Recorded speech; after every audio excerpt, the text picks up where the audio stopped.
Assalamualaikum warahmatullahi wabarakatuh. Halo, selamat siang motovlog Sumatera Barat.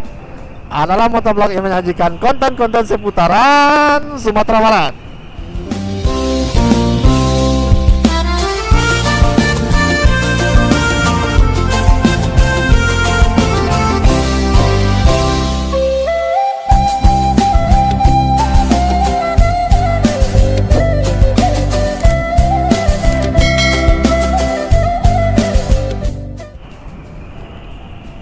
Lah, ini siapa yang lihat nih seperti ini jalan kosong ya.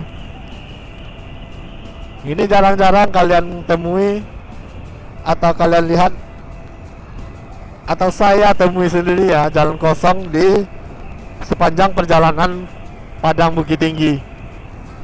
Sangat langka sekali jalan ini sepi seperti ini. Atau mungkin saya jalannya di hari kerja, tidak di hari libur, makanya jalannya sepi entah.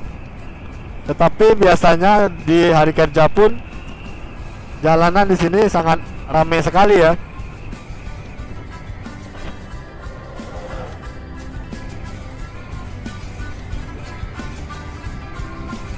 Nah,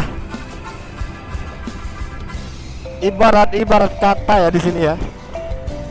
Ini kita bisa ngegas loh. Atau mungkin saya udah kelamaan nggak lewat jalur ini. Biasanya saya melalui jalur Malala ya, karena opsi Malala itu karenanya lebih sepi daripada ini, dan kita tidak terlalu memikirkan jalan atau ngerem ya. Itu tergantung mood kita mau ngegas atau ngerem gitu. Tapi sekarang setelah saya melewati jalur ini, sepertinya saya mulai tergoda untuk melewati jalur ini lagi ya. Tetapi untuk ke Bukit Tinggi saya mungkin ya akan tetap melewati jalur Malala. Kenapa begitu? Karena kalian pasti pernah lihat ya, yang viral-viral kemarin, polisi di Bukit Tinggi tukang tilang ya, tukang palak, tukang tilang kata orang. Nah, itu saya pernah menjumpai atau pernah merasakan sendiri bagaimana ditilang tanpa sebab ya.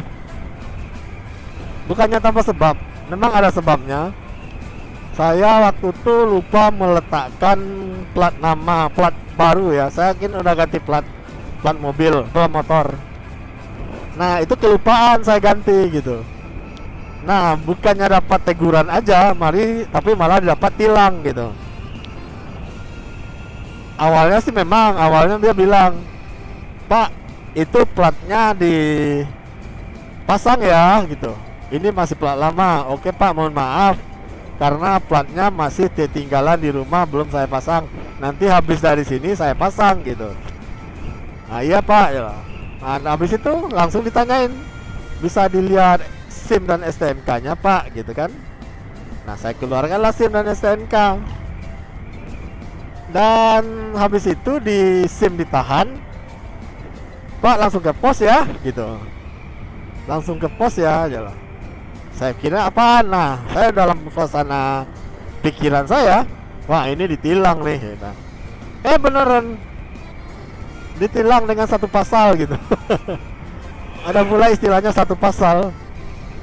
Dan ditilang karena tidak memakai plat yang terbaru gitu, tidak memasang plat baru, atau platnya masih mati plat gitu kan. Padahal plat saya lupa masang. Memang saya akui memang kesalahan, tetapi kesalahan tersebut sebaiknya gitu kan, alangkah arifnya atau alangkah baiknya dimaafkan saja, karena itu bukan sebuah pelanggaran yang sangat berat gitu. Tapi karena ya, lagi viral-viralnya kemarin ya, saya kenalah tilang. Dan saya minta langsung dibayar ke banknya, yaitu sebesar 150.000, dan langsung ambil lagi SIM yang ditahan. Nah, makanya sekarang saya agak trauma melewati jalur-jalur yang biasanya menjadi incaran-incaran polisi di Bukit Tinggi. Dan saya mengambil jalur Malala. Nantinya lepasnya itu ke Ngarai Sianok, lewat Kota Gadang. karena itu lebih dekat menurut saya ketimbang saya harus kembali lagi ke Padang Luar. Nah, ini baru kita mendapati jalan yang agak rame ya, karena disebabkan truk ya, truk besar ini. Nah, ini truk-truk seperti ini dia pelan tapi beriringan, menjadikan mobil-mobil nggak kuat ya memotong karena terlalu panjang iringannya. Nah, ini kita sekarang berada di kayu tanam ya. Nah, ini kayu tanam kotanya durian, bisa kalian lihat itu ada pohon durian, buah durian ya, yang dipajang di logo nama kayu tanam. Memang di sini adalah tempat durian-durian keluar ya, produksi keluar durian kan, dan terkenal ya di sini ada durian kayu tanam, durian Pincuran Tujuan namanya. Nah, kalian saksikan sendiri mereka konvoi bertiga, siapa yang kuat memotong kalau kita memakai mobil.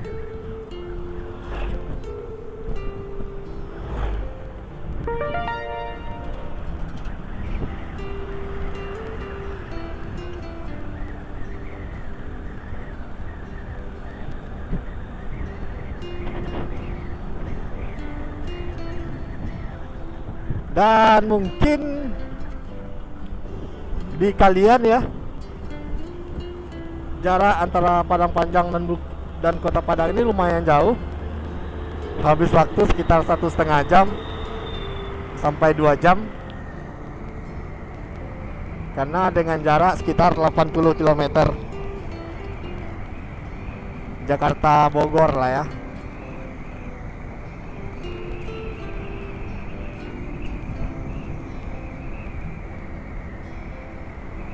Dan ini di Kabupaten Paduan Pariaman ini ada sebuah spot pemberhentian juga, rest area yang saya rekomendasi buat kalian di sini. Di sini ada rest area, ada masjid yang airnya cukup bersih, fasilitasnya cukup bersih gitu. Dan di sini daerah ini, daerah kayu tanam ini di bawah Pincuran Pinyaram ini adalah bika ya, terkenal masakan makanannya nih seperti ini, kue-kue bika. Sama kalau kalian ke puncak itu ada talas gitu kan, ada ubi. Nah, ini di sini ada bika gitu. Nah,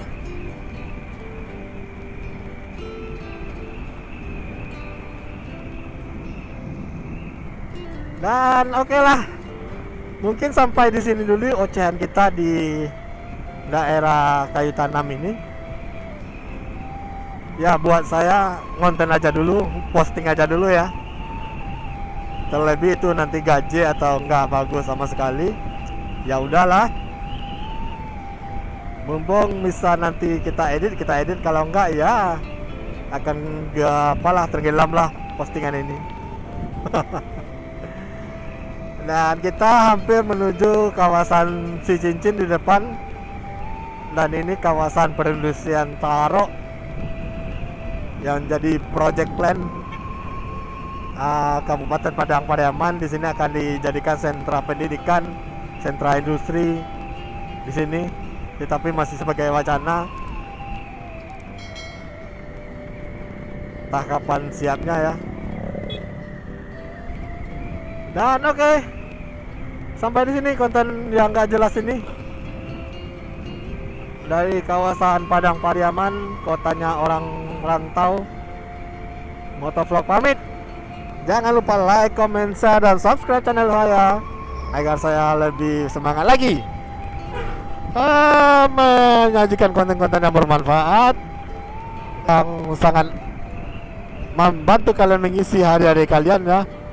Walaupun saya yakin kalian tidak akan menonton konten ini sampai habis, ya mana tahu kalau kalian mau ke Padang, coba lihat juga lah konten saya ini. menjadi referensi kalian untuk berkunjung ke Sumatera Barat. Sepaling tidaknya kalian sudah mengetahui, nah ini jalan-jalan yang ada di Sumatera Barat.